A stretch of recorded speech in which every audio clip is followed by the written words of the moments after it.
नमस्ते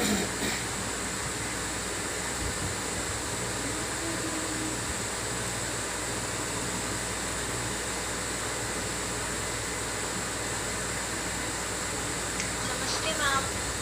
नमस्ते। नमस्ते मैम। नमस्ते।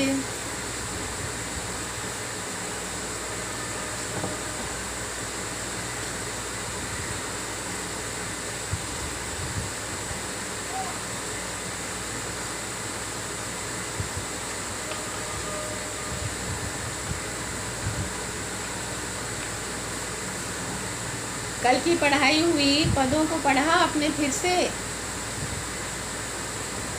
पूरी कविता को पढ़ी एक बार?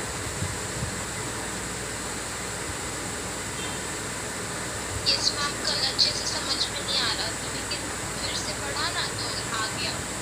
हाँ, कविता को एक बार जब तक खुद से ना समझने की कोशिश करते हुए पढ़ो तब तक समझना मुश्किल होता है, क्योंकि एक ही बार में इसके अर्थ को समझना, भाव को समझना, शब्दों को समझना कठिन हो जाता है।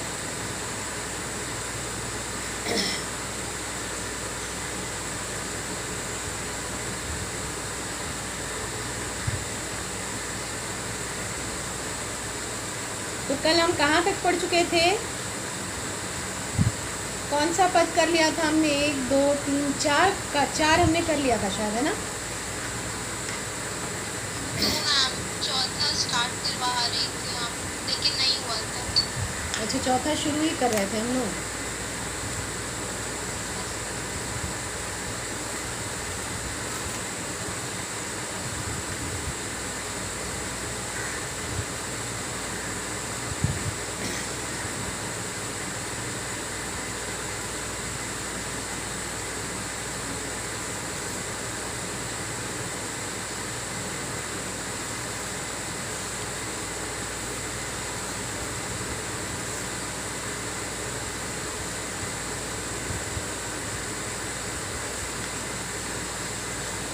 शुरू करें क्या? इस बात को याद रखते हुए कि एक महामारी का ही वर्णन है। एक पिता अपनी पुत्री के लिए कितना चिंतित है, उसे बचाने के लिए कितना जतन करता है और उसे क्या क्या सहने पड़ते हैं, कवि ने यही दिखाने की कोशिश की है।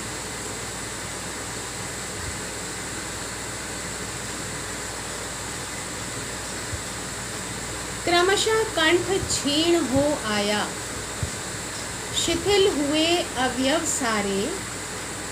क्रमशः का क्या मतलब है? बुखार की कंटिन्यूटी, लगातार जो बुखार बनी हुई है, इससे शरीर अगर कमज़ोर हो जाता है तो आवाज़ भी दबने लग जाती है, आवाज़ भी कम आने लगती है। शिथिल हुए अवयव सारे, यानी कि पूरा शरीर का हर अंग उसका शिथिल होने लगा, कमज़ोरी बढ़ने लगी।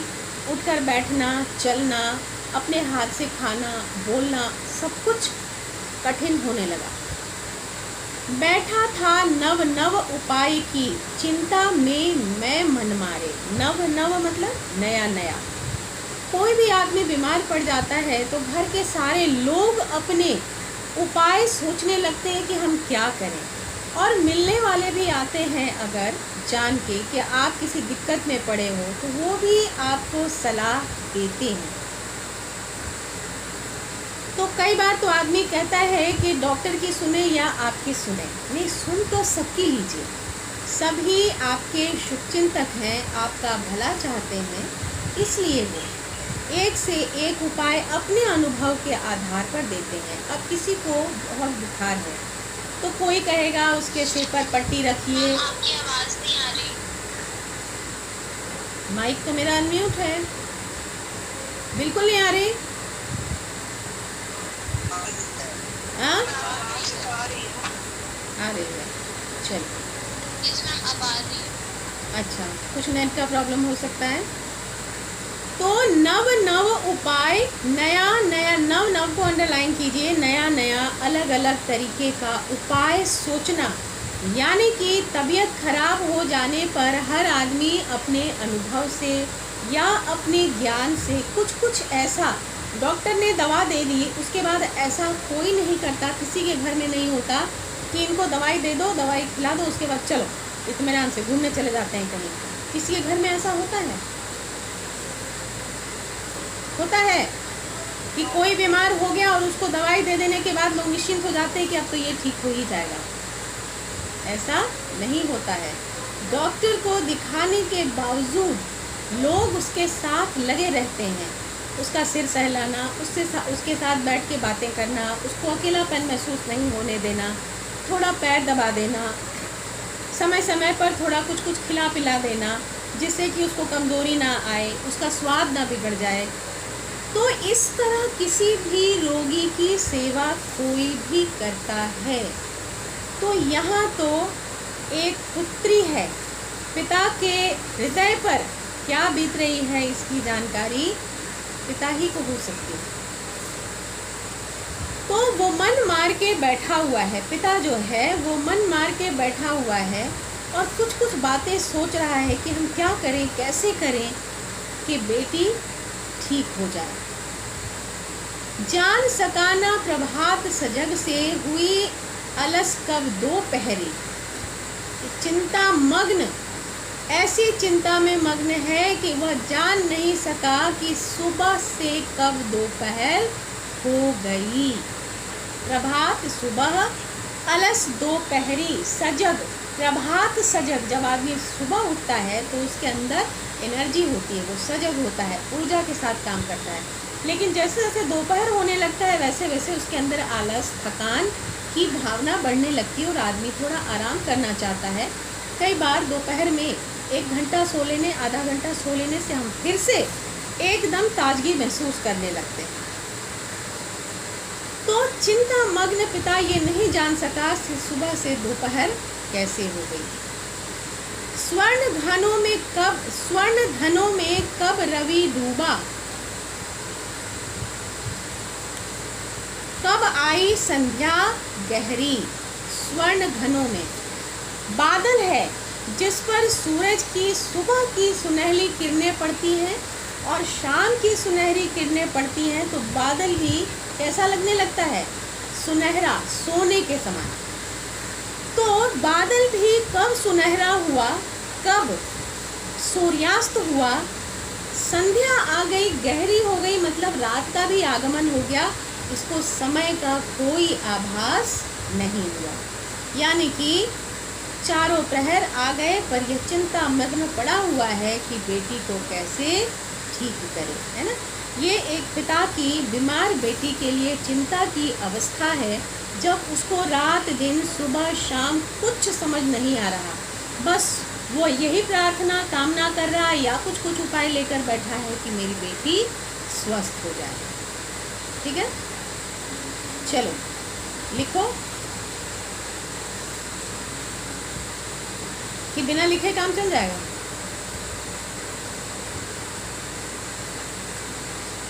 नो मैम, लिखवा दीजिए। एक रहता है हमारे पास नोट्स, तो अच्छा रहता है। ठीक है, लिखो। कवि कहता है कि उसकी पुत्री सुखिया को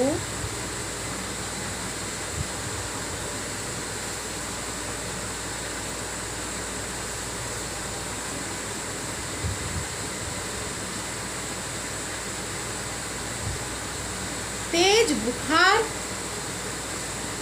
आया है,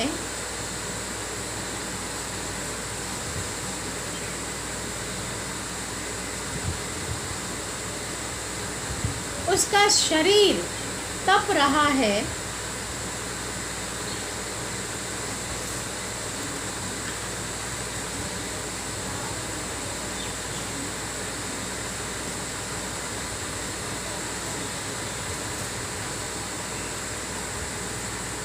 जिस कारण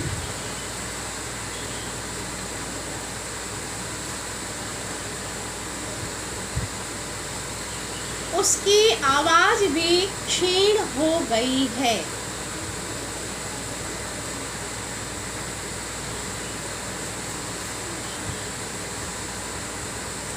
शरीर तो कमजोर और शक्तिहीन, शरीर तो कमज़ोर और शक्तिहीन हो ही गया है।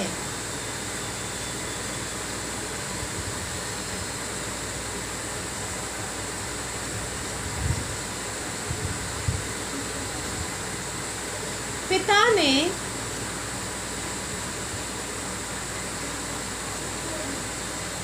पुत्री को स्वस्थ करने के लिए नए नए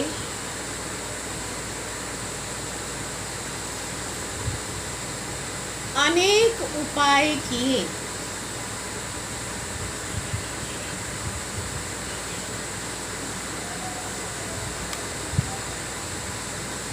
लेकिन कोई लाभ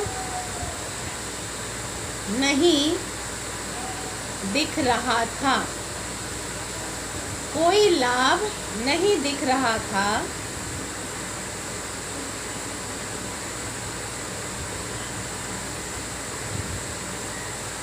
वह मन मारे बैठा था।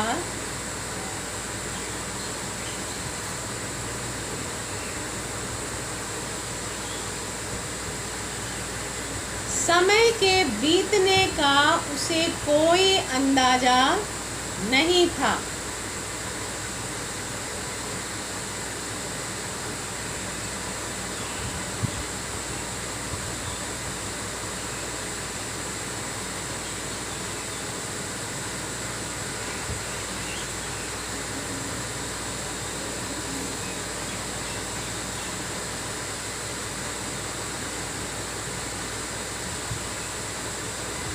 कब प्रफुल्लित सुबह, कब प्रफुल्लित सुबह आलस भरी दोपहरी में बदल गई। क्या हुआ अन्वेषा?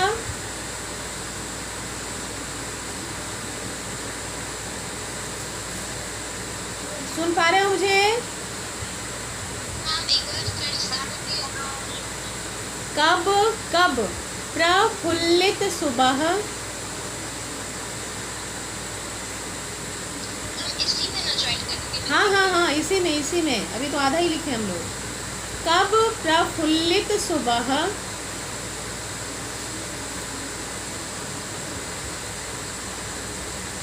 आलस भरी दोपहरी में बदल गई।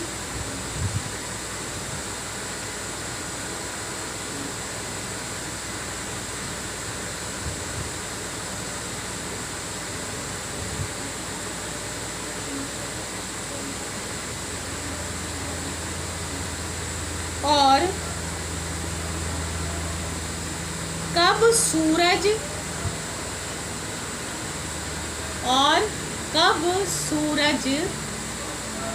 सुनहले, सुन नहीं पा रहे? Yes ma'am. और प्रफुल्लित आलस भरी दोपहरी में बदल गई। और कब सूरज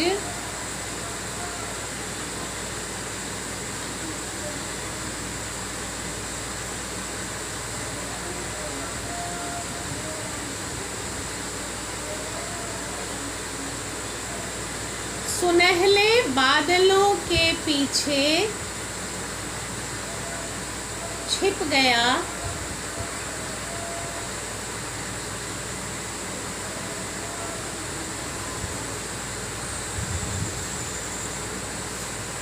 कब संध्या आई, कब संध्या आई, कब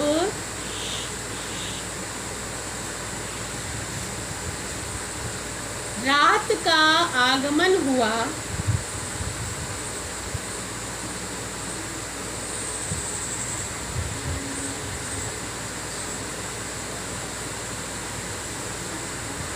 उस पिता को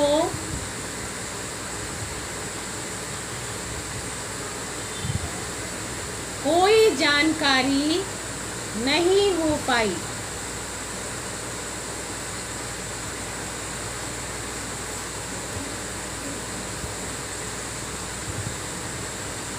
प्रश्न लिखो। 1, पिता मन मारे क्यों बैठा था?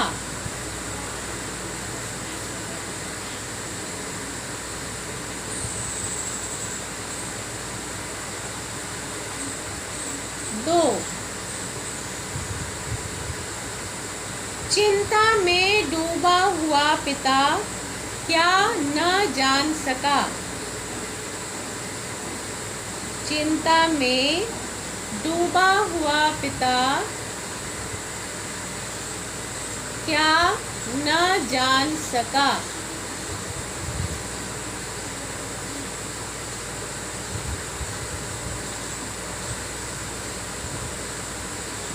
कवि ने बादलों को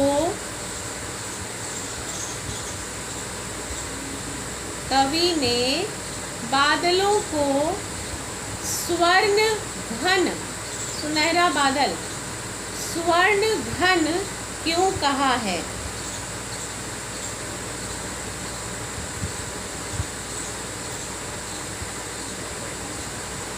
अब ध्यान दो कि ये सुनहरा बादल क्यों है।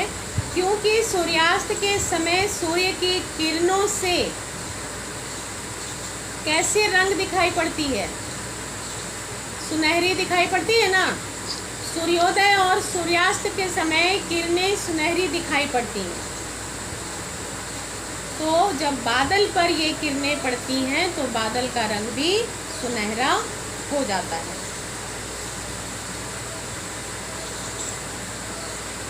आगे चलो, लिखा हुआ को एक बार पढ़ लो जरा।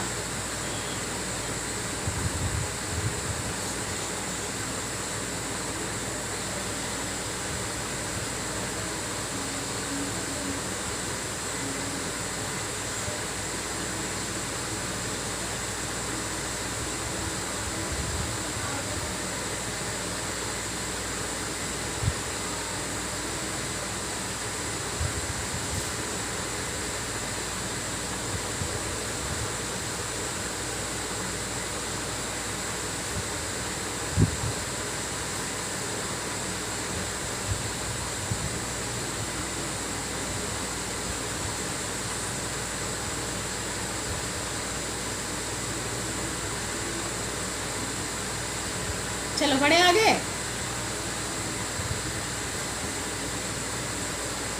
सभी ओर दिखलाई दी बस अंधकार की ही छाया। यहाँ अंधकार का मतलब है निराशा। लिख लो, अंधकार का मतलब है निराशा। क्योंकि दिन में अंधेरा नहीं होता, रात में अंधेरा होता है, तो वह रात है। लेकिन रात में भी हम उजाला कर सकते हैं। यदि मेरे मन में कोई आशा है, प्रकाश है, तो हम रात में भी उजाला कर सकते हैं। लेकिन इस पिता के मन में एक निराशा का अंधकार छा गया था। इसलिए वो जिधर भी देखता उसे निराशा ही नजर आती। कहीं कोई उपाय नहीं दिख रहा था कि उसकी बेटी स्वस्थ हो जाए। छोटी सी बच्ची को ग्रसना मतलब निगल लेना। सूर्य ग्रहण देखते हो ना, चंद्र ग्रहण देखते हो, ग्रसित हो जाते हैं आधा आधा, वही ग्रसना। कितना बड़ा तिमिर आया एक छोटी सी बच्ची को निगलने के लिए, कितना बड़ा अंधेरा आ रहा है। अंधेरे में जब कोई व्यक्ति इस दुनिया से चला जाता है, जब उसका नाम पता ठिकाना हमको नहीं मालूम पड़ती है, तो हम क्या कहते हैं कि वो अंधेरे में कहीं गुम हो गया। जैसे रात के अंधेरे में आप भौतिक देख लीजिए कि रात के अंधेरे में कोई आपके घर से कोई सामान उठा के ले जाए तो आपको तो कुछ नहीं पता चलना है ना। चोरी तो कुछ नहीं पता चल रहा है, अंधेरे में कोई कहीं गायब हो गया। तो इतना बड़ा अंधेरा उस बच्ची को निगलने के लिए आ रहा है, जिस बच्ची का पता फिर उसको नहीं मिल पाएगा। ऊपर विस्तृत महाकाश में जलते से अंगारों से, महाकाश क्या है? आकाश, जिसका और छोर हमको नहीं पता है, वो महाआकाश है। जलते से अंगारों से झुलसी सी जाती थी आंखें जगमग जगते तारों से। आदमी जब निराश होता है, कहते हैं ना कि मन के हारे हार है, मन के जीते जीत।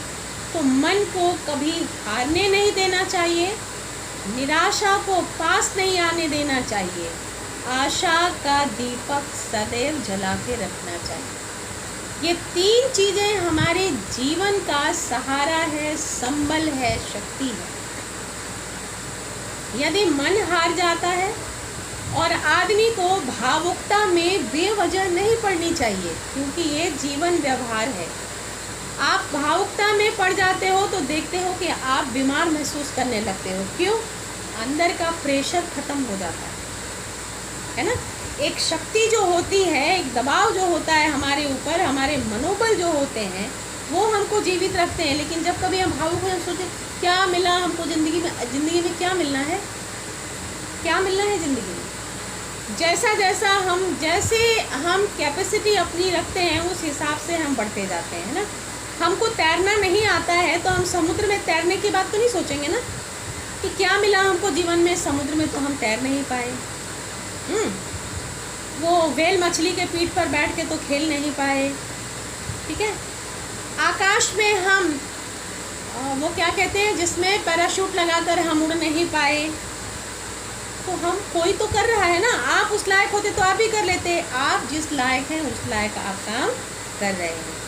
अब इन 5 उंगलियों को देखकर ये छोटी वाली कहे कि हम तो किसी लायक ही नहीं हैं, तो बड़ी वाली इन सब की सहायता से ही तो काम करती है।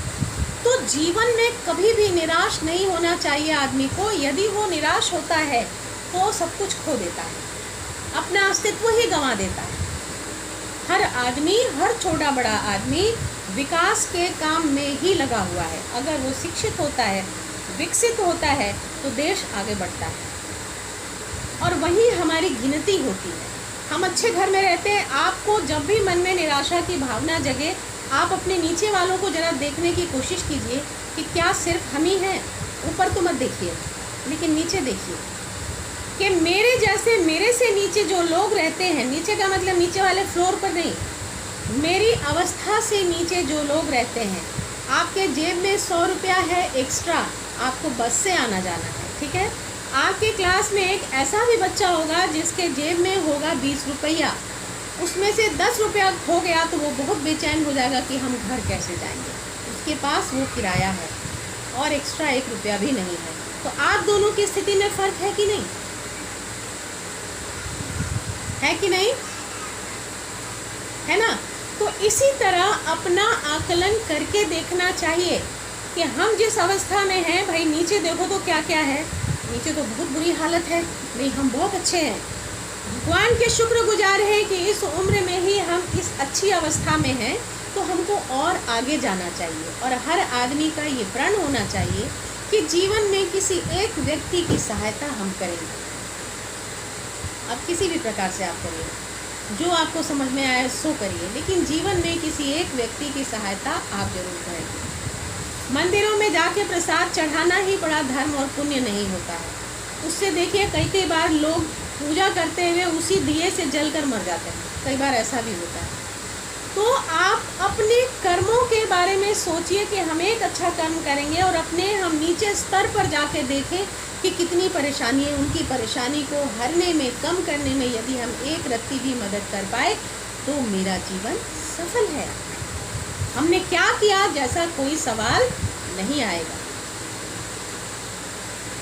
अब यहाँ ये पिता जो है महाकाश की ओर देखता है, लेकिन वहाँ चमचमाते तारे उसे अग्नि पिंड के समान दिखाई दे रहे हैं। उससे उसको बहुत जलन होती है। ये चमक जो उसके बेटी के जीवन की चमक होनी चाहिए थी, वो धीरे धीरे खत्म हो रही है। तो ये चमकता हुआ तारा उसके लिए बहुत पीड़ा का सबब है। उसे बहुत तकलीफ हो रही है इन चमचमाते तारों को देखकर, क्योंकि उसके जीवन का सूर्य अस्त हो रहा था। बच्चे अपने माता पिता के जीवन का सूर्य होते हैं। उनका चेहरा देखकर माता पिता का जीवन खिल उठता है। लेकिन जब वही बच्चा अस्ताचल की ओर जा रहा है और उसकी जानकारी माता पिता को है, तो दुनिया की हर चीज़ उनको बेकार लगती है, कांटे के समान चुभती हुई लगती है, अंगारे जैसी लगती है। तो कवि की भी यह स्थिति हो रही थी यहाँ, निराशा के कारण। चलो लिखते हैं। हाँ ना, अपना प्रेजेंस भी बताते रहना है कि हम यहीं हैं, चाट खाने नहीं भाग गए हैं, कुछ बताते रहना है। Yes ma'am. है ना, कि भूख लगने का समय है, मम्मी को इशारा कर दिए, मम्मी खाना दे दो। चलो लिखो।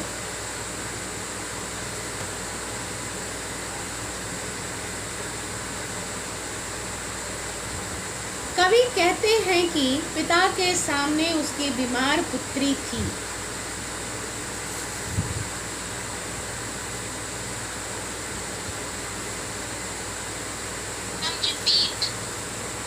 कवि कहते हैं कि पिता के सामने उसकी बीमार पुत्री थी।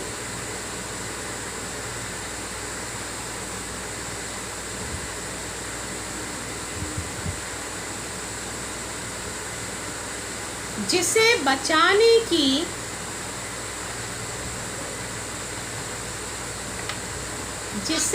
सामने बीमार पुत्री थी, जिसे बचाने की। मैं अपना वीडियो ऑफ करती हूँ, शायद आवाज़ साफ सुनाई पड़े, ठीक है। जिसे अब आ रही है ठीक? अब आवाज़ ठीक आ रही है? चलो लिखो। कवि कहता है कि पिता के सामने उसकी बीमार पुत्री थी, जिसे बचाने की हर संभव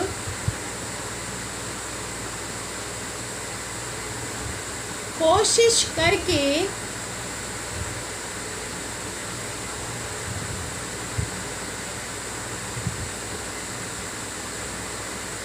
वह थक चुका था।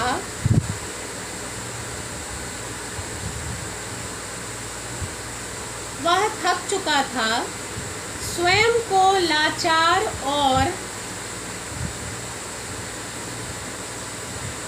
कोशिश करके थक चुका था। थक जाना, टायर्ड, थक चुका था।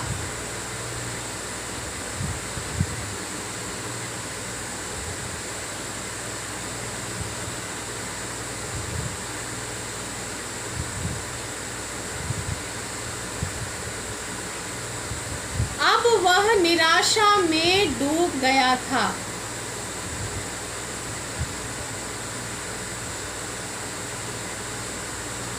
कोई उपाय न सूझने के कारण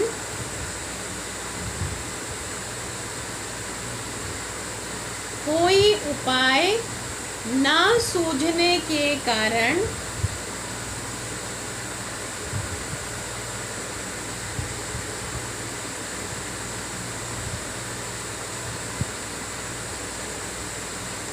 उसे चारों ओर अंधेरा ही दिखाई दे रहा था।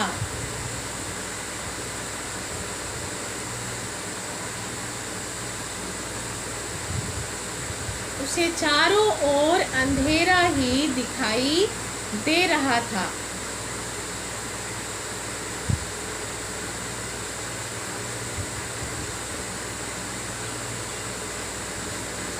उसे लगने लगा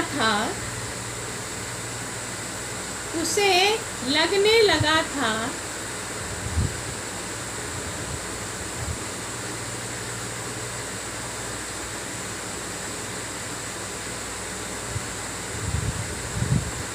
उसकी फूल जैसी छोटी सी बच्ची को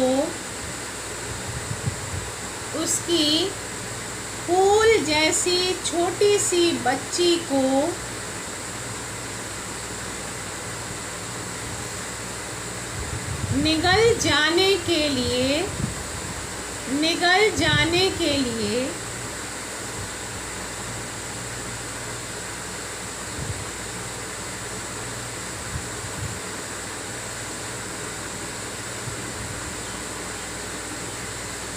अंधकार अपना आकार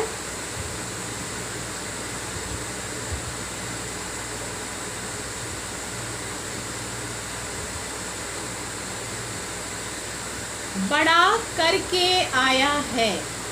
अंधकार अपना आकार बड़ा करके आया है।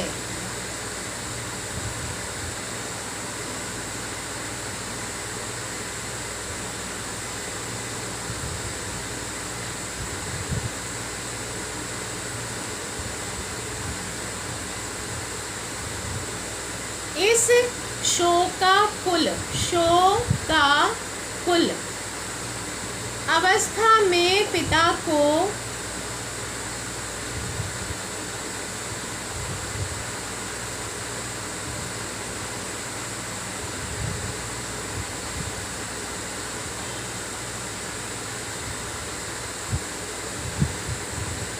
ऊपर फैले विस्तृत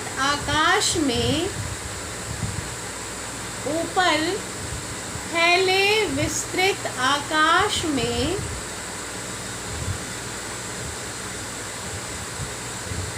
तारे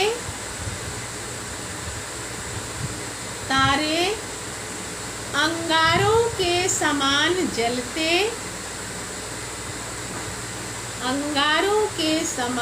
जलते प्रतीत हो रहे थे।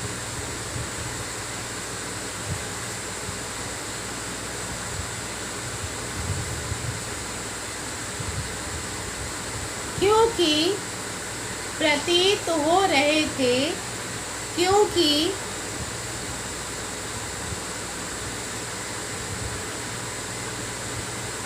वह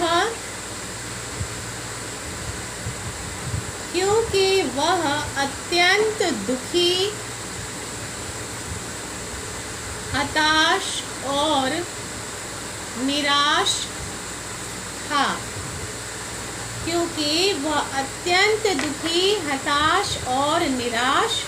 था।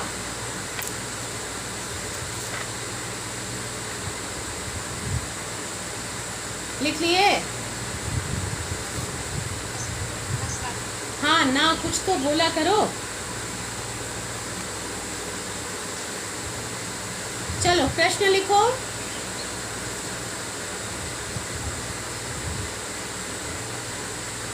पिता को चारों ओर, चारों कैसे लिखते हैं जरा बताओ तो।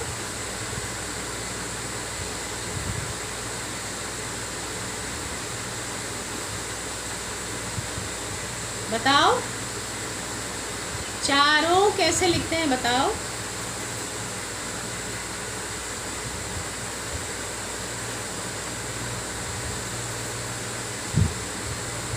लिख के बताओ, चैट बॉक्स में लिख के बताओ।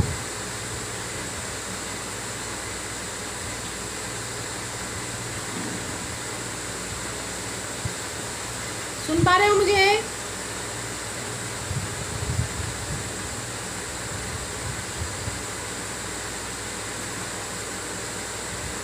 सुन पा रहे हो कि नहीं? हाँ सही है। अंशिका, दिव्या गलत, दिव्यराज गलत, दिव्याराज कौन है? हाँ। तनुषा सही।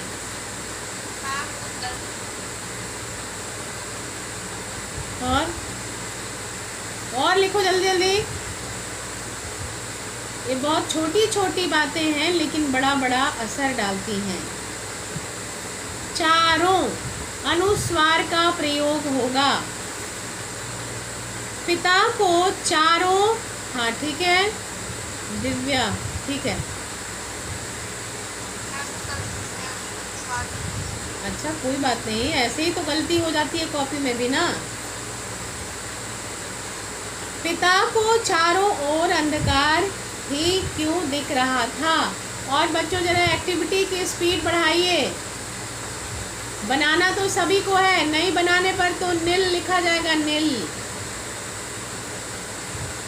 बनाना सभी को है, इसलिए जरा स्पीड बढ़ाइए। 10 मिनट का मामला है। तुम जैसे स्मार्ट और फुर्तीले बच्चों को समय भी लगता है क्या कुछ करने में? और आप जो प्रोजेक्ट बना रहे हो उसका पहला पन्ना और आखिरी पन्ना आप नहीं बना रहे हो। अब बार बार एक ही बात कहते कहते मैं भी परेशान हो गई हूँ।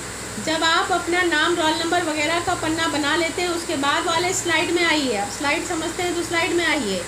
उसके बाद वाले में आप कौन ये काम करने जा रहे हैं, इसमें आपको क्या क्या बताना है, ये आपका फर्स्ट स्लाइड होगा।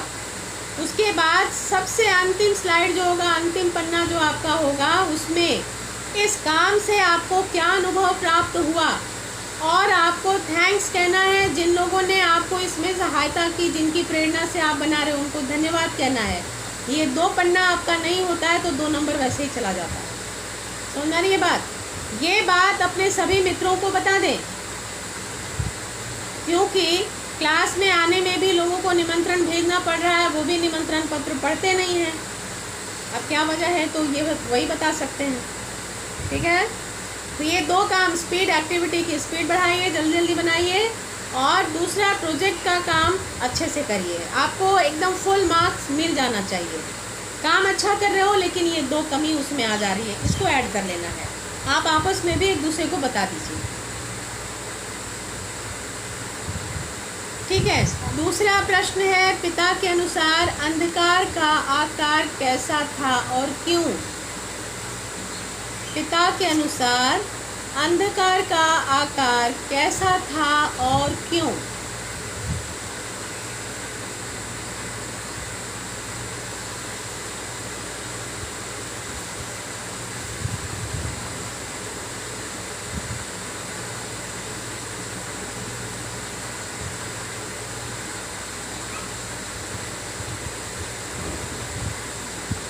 निकलिए।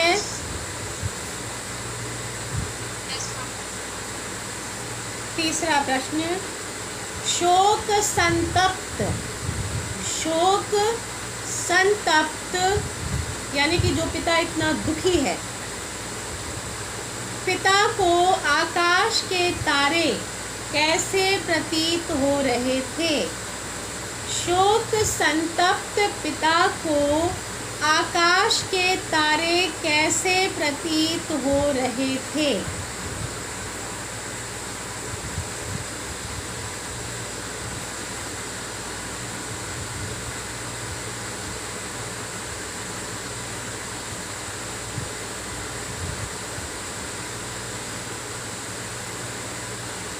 लिखिए। चलो आगे बढ़ते हैं। देख रहा था जो सो स्थिर हो नहीं बैठती थी क्षण भर। पिता अपनी पुत्री को देख रहा है, शिथिल पड़ी हुई बेटी बिस्तर पर असहाय, लाचार, शक्तिहीन। उसको पीछे की बातें याद आने लगती है।